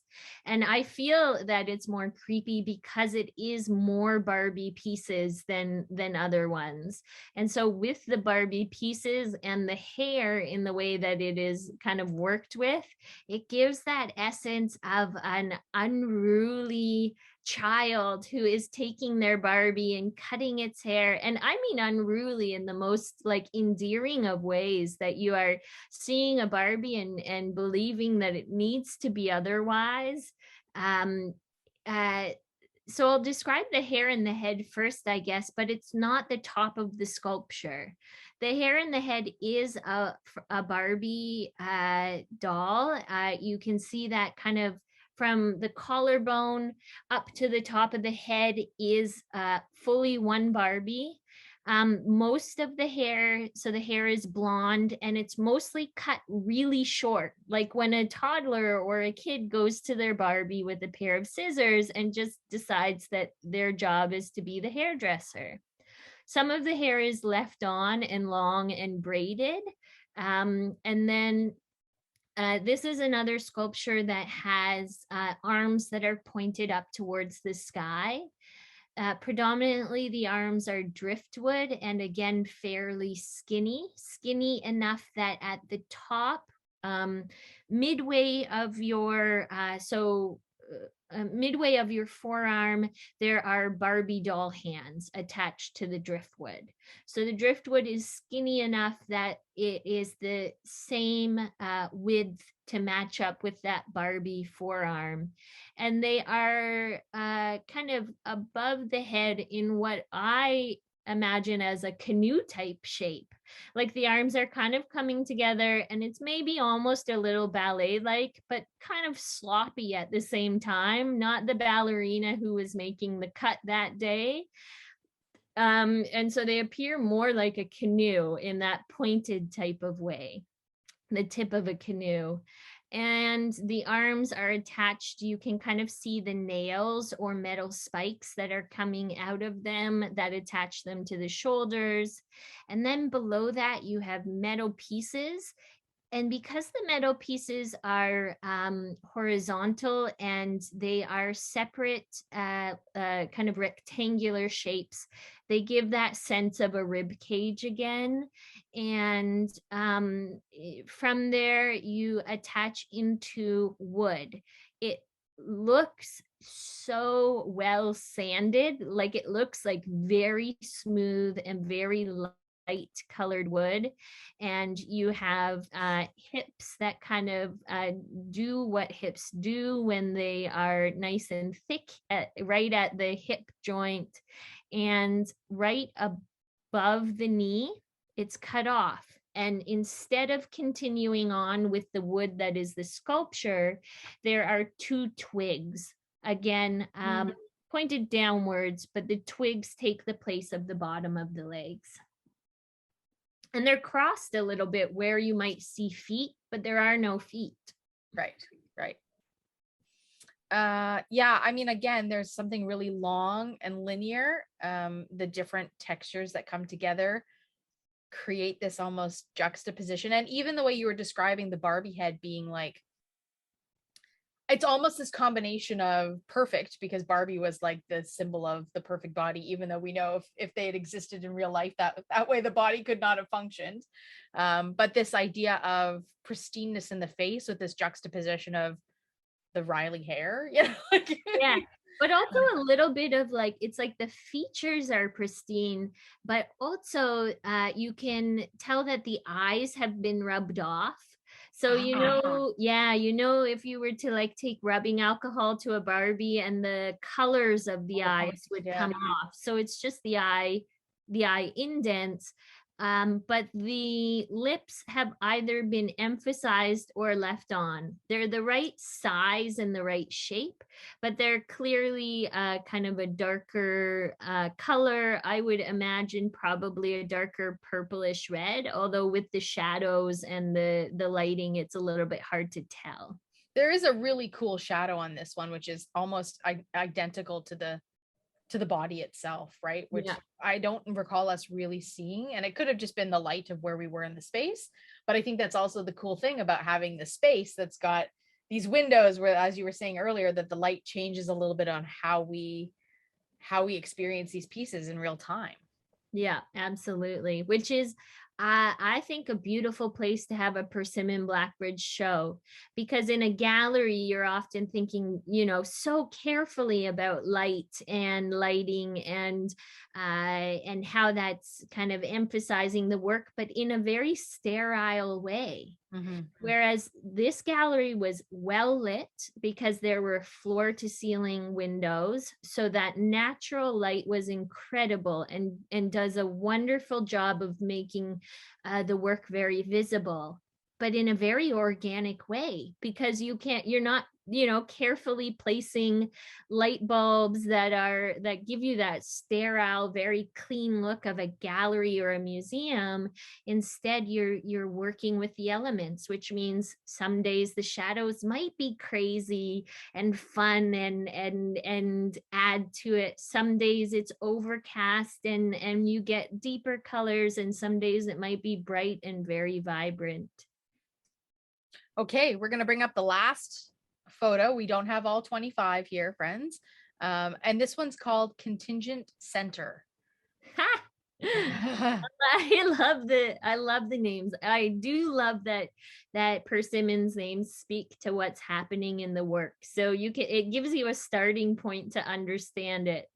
This one, also one of the more abstract ones, although you can still tell it's a body. You can tell it's a body because there is the top of it is a very kind of classic bust like shape carved into a wood that's in the realm, although probably not, but in the realm of a darker wood like a walnut or something like that. But it's pretty sparse, this one.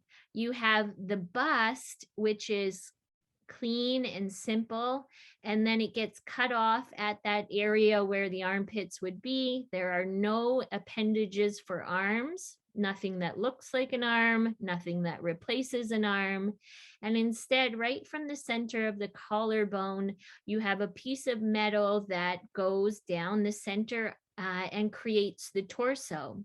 The metal is very skinny, no bigger than the size of the wire that your computer power charger might be if you're using a laptop. And and that goes straight down into the pelvis of the sculpture. The pelvis is this beautiful piece of driftwood that has this knot right in kind of the center of it, and that gives this round and dipped in look. And one of the legs, so the leg on the right, is part of that piece of driftwood for the most part, until probably 3/4 of the way down the thigh. And then you have a twig that stands in for the rest of the leg, and it is a little bit bent, as if you've raised up your leg, kind of like a flamingo. And then on the other side, there is a completely different type of wood. And the way that it kind of reads within this image is as if it's dark like walnut, but it's kind of the shape of a squared off chopstick. So it's squarish at the top, but it does taper at the bottom, and is straight, like has no bend in it, has no curves, has no anything. And it probably is the size of a nice kind of handmade chopstick, but a little bit shorter, I think. Yeah, there's again something that's quite airy about this piece. And yeah, you would use the term sparse, but again, like this idea of the top of the body having a disconnect with the bottom of the body in some ways. It's almost like a floating bust. Yeah. Which I can really appreciate. And I really love the sort of the difference in textures between the driftwood, between this other leg that you're referring to as a chopstick, which I think is fairly kind of accurate in terms of how it looks. And the wood, sort of the really nicely smoothed sanded wood of the top of the, from the bust up kind of thing. Yeah, So versus the driftwood that has like the lines in the wood that, to me, and I don't know what creates them, but I always imagine that it's like the lines of worms wriggling on top of wood. Like it looks like the paths that a worm would take, smaller than that. So maybe an insect that has a worm-like body but is much smaller, but it has that type of kind of line etched into it. But you can tell, because it's driftwood, that it's not carved into it. I'm almost certain, but it's not my art. I'm almost certain that Persimmon didn't put that in there, or not the majority of them, but that something in the real world has created this to happen. And in my mind, I think of like the movement of worm type animals. It's a really interesting thing about any art that's got driftwood. Yeah. The idea of the journey of the piece before it became something else. Because it was once a piece of likely a tree, right? I guess it could have been a piece of some kind of infrastructure, but in my mind, I want to think of it as a piece from nature, as part of a tree that could have started off way bigger than what it is we end up with, as it tumbles through the ocean and washes up on the beaches and experiences other things in its pathway, which is really, it's kind of a neat thing when you think about the journey. Some of these pieces, right? The life that they had before their life in constructed identities. Yeah, absolutely. And the piece of this driftwood, it's definitely something that you would refer to more as a branch. And yet in terms of size, but the shape of it, and just the way that the knot in the wood looks, it gives me, and the way that it's been cut for the sculpture, it gives me the feeling of a log in how it's shaped. So it's the size of a smaller branch in terms of how big it is, how thick it is, and things like that. But there is something about how it kind of comes across, is that shape wise, it gives that essence of a log somehow. Small but mighty. Yeah. That's what it feels like. Okay. Jenna, thank you for the descriptions of these and for some of the context that you provided.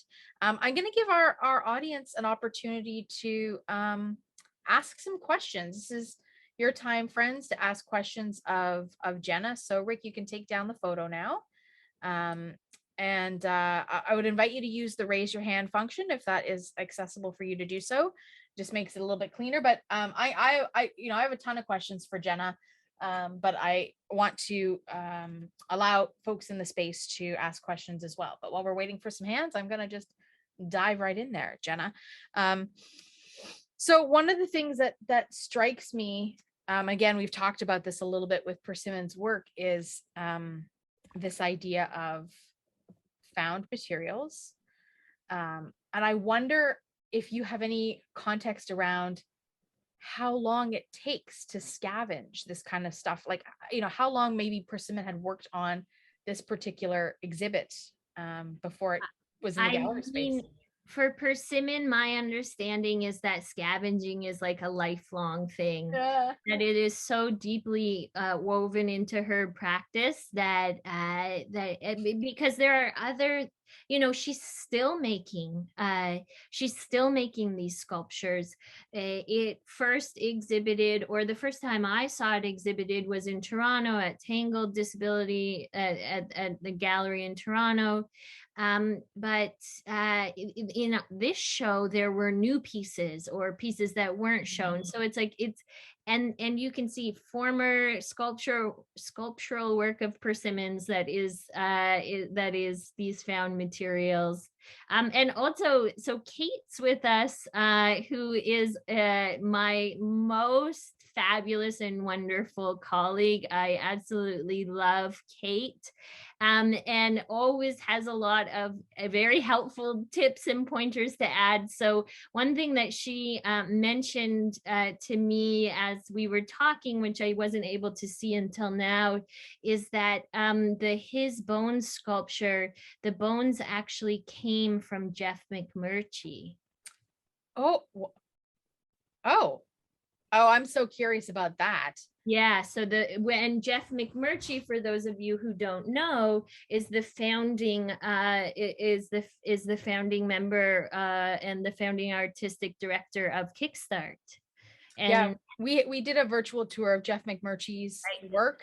And also experienced both Jeff and Persimmon in the documentary Shameless. Yes, exactly. Yeah, so they're familiar to this space, but I didn't know. So I guess what we're saying is that Jeff had found these pieces along, because he also explored and found objects, that he had found these pieces along his way. And after his passing, maybe Persimmon was like, okay, how do I honor Jeff with these pieces? Or do you think he actually was like, here you go, have some bone? I mean, Kate might be able to pop in. Kate, you can send a message if you're still in here, or you're welcome to unmute yourself. My thought and recollection, but I could be wrong on this one, is that it was not given, but that Persimmon would have had access to using things from Jeff's collection as well. Right. Although it's not unheard of that it would have been otherwise, because as we saw in Shameless, kind of the creation of sculptures happened also with the kind of giving and receiving of people's things and items and stuff like that. We've got a hand from Lori. So Lori, the floor is yours, my friend. Unmuting. We can hear you. I think this is really interesting about the wood and how she's done this artwork. Has she been an artist for a long time? Yes. Yes, she absolutely has. Oh, I wish I had my books on me. My books are in Toronto. So, Persimmon has been an artist for decades and decades and decades, well before I was even alive. And Persimmon has a very rich artistic background. She writes, she has some phenomenal novels that I would often assign when I was teaching disability studies to my students about experiences of being psychiatrized or living in institutions. She has done lots of sculptural work. She has done kind of like she's a multimedia artist, and it has again, dates are a little bit hard with my own memory issues and memory stuff, but she was pivotal in feminist and specifically within lesbian artistic production. So she is pivotal in disability arts and culture, pivotal within the psychiatric survivor movement back to the 80s, I think even possibly in the 70s, but I could be wrong for that. And also pivotal, just pivotal across movements with her artistic practice. And also, I'll just quickly put in here, Kate has said that it's Kate's understanding that it came directly from Jeff, but some came after his passing. Mm-hmm. So does she go like out every day and just sort of like hunt for different things she wants to do artwork? Yeah, I mean, I certainly couldn't speak to her every day, how every day looks, but I do know that it is a regular part of how she engages in the world. And it perhaps is not necessarily as straightforward of, I need pieces to make art out of, so I'm going to go hunt for them. And it really is more that this is how she goes about being in the world, so that she will be out and she can't not collect things. And as she collects them, they start to they are treasures to her. And maybe she wouldn't use that word, but as I've seen her talk about it and engage with it, she has a studio that is full of these treasures, and she will probably find them on the daily or the weekly or however her life works. But I don't know necessarily that she goes out in a way that she's like, I am going to look for Purposefully hunting art, although sometimes that happens. But I think more so it's like she's fascinated with gathering these things, that she's just driven to engage with them. And that is the fact that she also is an artist and driven to make out of the things that she's fascinated with. And one other thing, you described everything really well in detail, I will say. Oh, thanks. Thanks, And Lori. also, and Kate's really being a great wingman here. And Kate, I hate to put you on the spot by saying that, but I also think it's helpful to give you your recognition that you are doing this wingman type of behind the scenes in a direct chat type of way. But she's reminding me that we had an artist talk with Persimmon that we did on Zoom, and we have uploaded that on YouTube. And I know that Kate will pop into my chat what our YouTube channel is. Thanks, Kate. So Kate shared it with the room. So the artist talk is in that link on YouTube.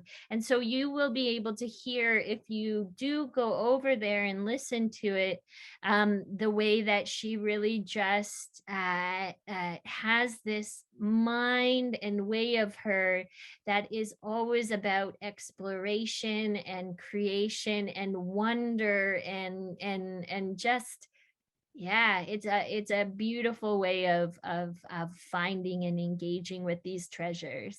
And we'll also, I think, make sure we can include that link in our email that goes out after this event, so it's right at your fingertips if the chat's not accessible for folks. Mary's got a hand. So Mary, welcome. Share your comments, your questions. Okay. Is she handicapped herself? Yeah, so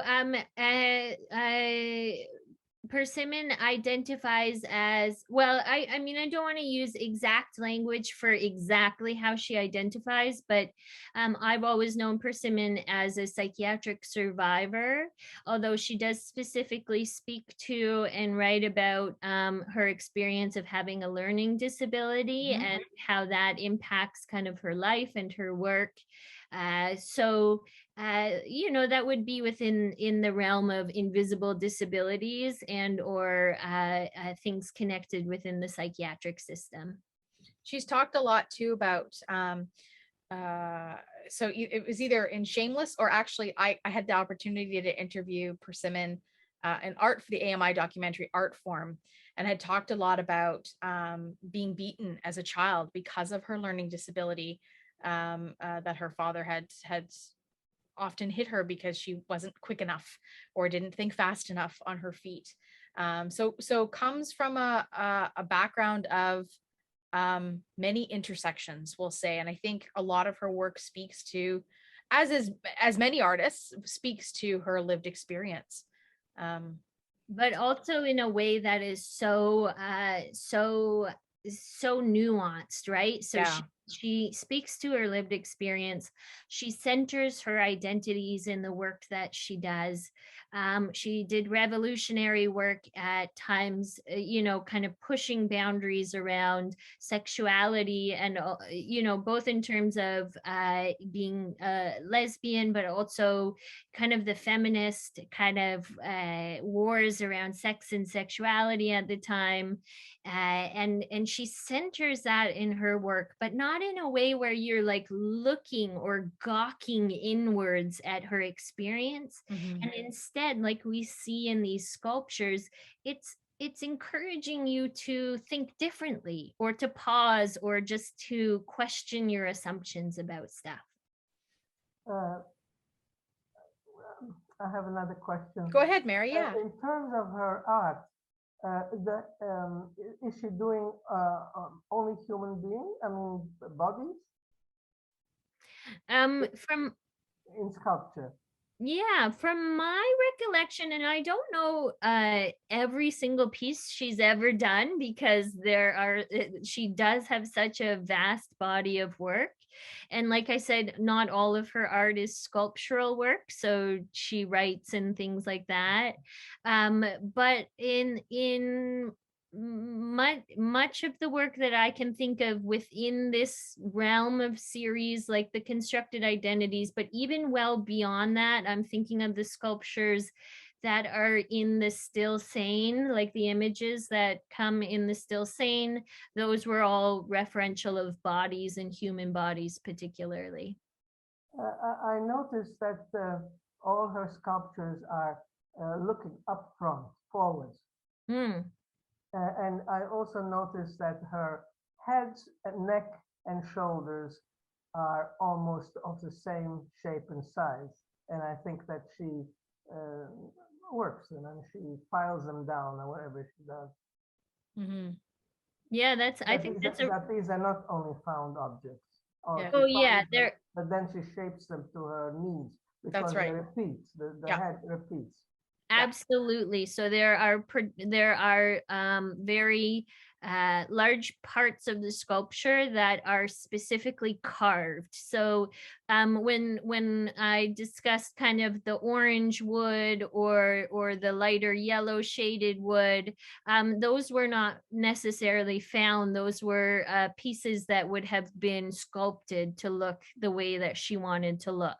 You can really tell the difference between the pieces that are found and maybe not fully untouched, but more or less seem to be untouched, versus the parts of them that are very carefully sculpted. And I would maintain, likely from what I know of Persimmon, that a lot of the stuff that she has sculpted out of wood came from wood that was reclaimed from somewhere. Sure. Right. Yeah. So it wasn't, how she originally found it, but she took something that she found and carved it into something with intention. Yeah, that would be very possible. Yeah. So I would still remain with the question, why are they all looking straight forward? Yeah, and I think most of them are, and that's a really great thing to recognize, because there were some that were looking a little more up, but still up at, forward and up. And there were some that were a little tilted to the side. But you're absolutely right that predominantly within this body of work, the images are looking pretty head on and straightforward. And when I think about that, it makes me think very distinctly of this notion of the gaze, and to have an image that has such distinct bodily differences looking straight on at you, not shy and embarrassed, not looking off, not Not hiding. yeah, not hiding, not afraid to make eye contact, even though there are not eyes, but straight on at you. Within art, there's a very distinct thing about thinking about which bodies are socialized to have the confidence to have that stance when a picture is taken, or you're having a conversation or what have you. I think that's a really powerful thing to notice, Mary. But since they are dancing figures, they will not always look straight forward because they're moving. And her figures are moving, and yet they're always frontal. Mm-hmm. Yeah. Oh, I mean, I think I'm surprised because it limits the movement. I think a part of that, Mary, is just open to, as Jenna has said before, the relationship with the audience and how you interpret some of these pieces as you experience them. So I think, if we asked 5 people the same question, we might get 5 different responses, which is, again, one of the things that's so compelling about art is the discussion that comes up around it. And then as far as the human figure is concerned, I think we need very minimal parts to recognize it in our minds as a human figure. So that when she has a head and then the torso is missing, or it's only a rod, the mind completes that picture. Yeah, that's also a really great observation, that even some of these pieces that are really abstract, there's always something about them that is reminiscent of the human body in some way. Like the mind goes right to that we're experiencing a body of some sort. And even if it doesn't have arms, we still recognize it as a human body. Yeah, well, we don't all have arms. That's the reality of the human experience, right? There you go. Thank you for your many questions, Mary. Been very insightful. And thank you for the answer. Thank you. We do have a hand from Megan, and I think this will likely be our last question of the evening. So Megan, go ahead. That presentation really got me into thinking of this. Like I really loved it. Also reminded me of the story by Kate Moss called The Taxidermist's Daughter, and how she does things like that, but with birds.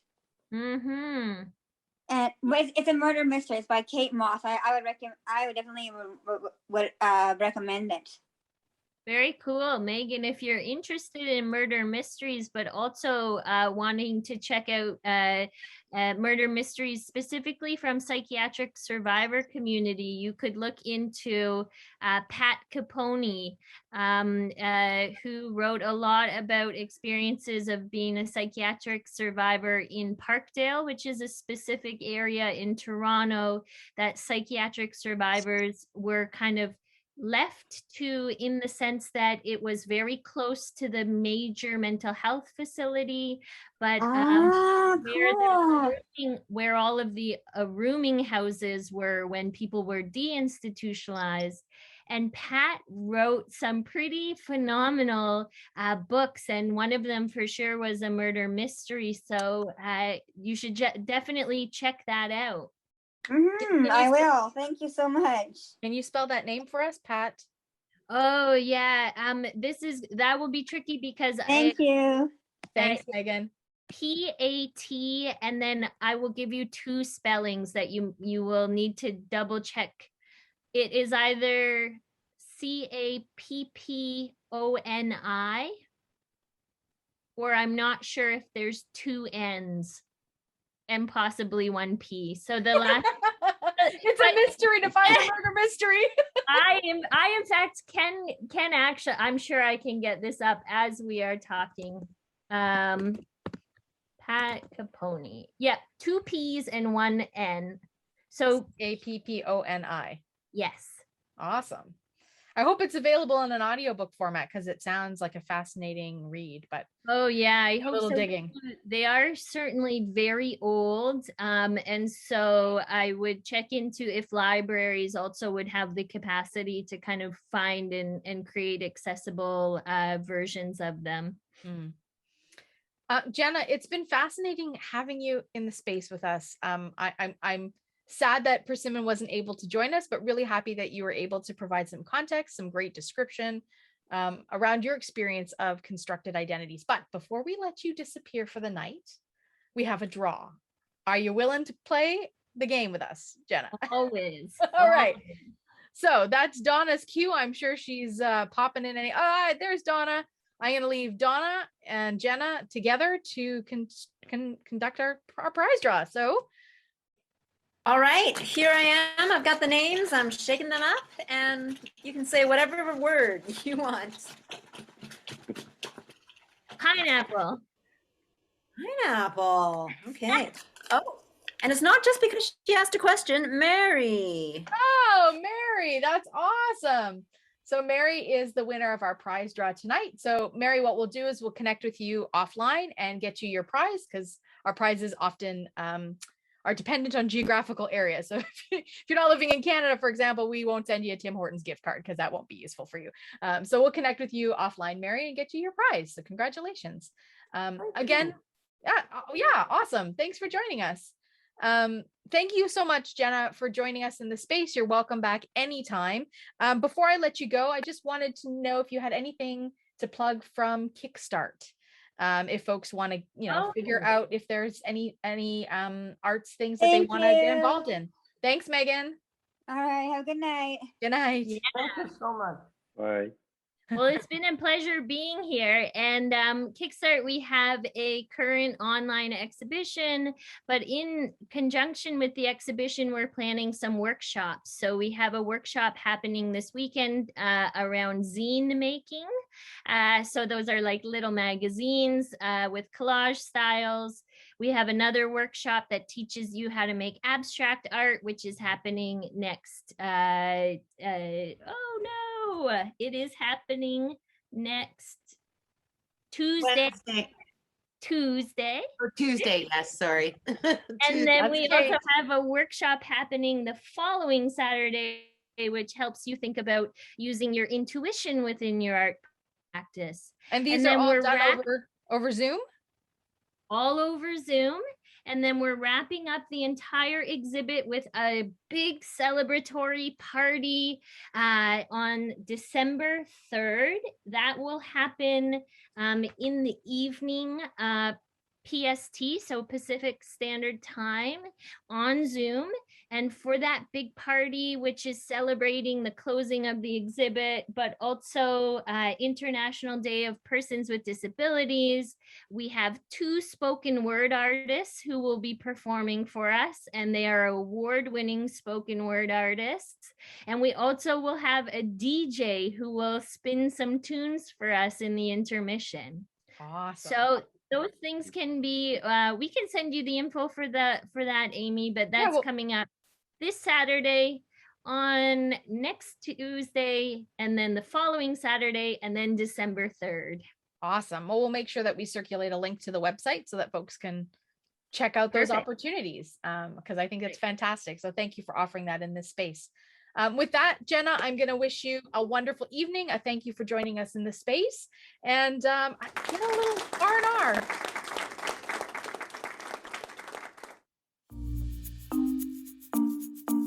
VocalEye, VocalEye.ca. Special thanks to our funders, the Canada Council for the Arts, the British Columbia Arts Council, the Province of British Columbia, and the City of Vancouver.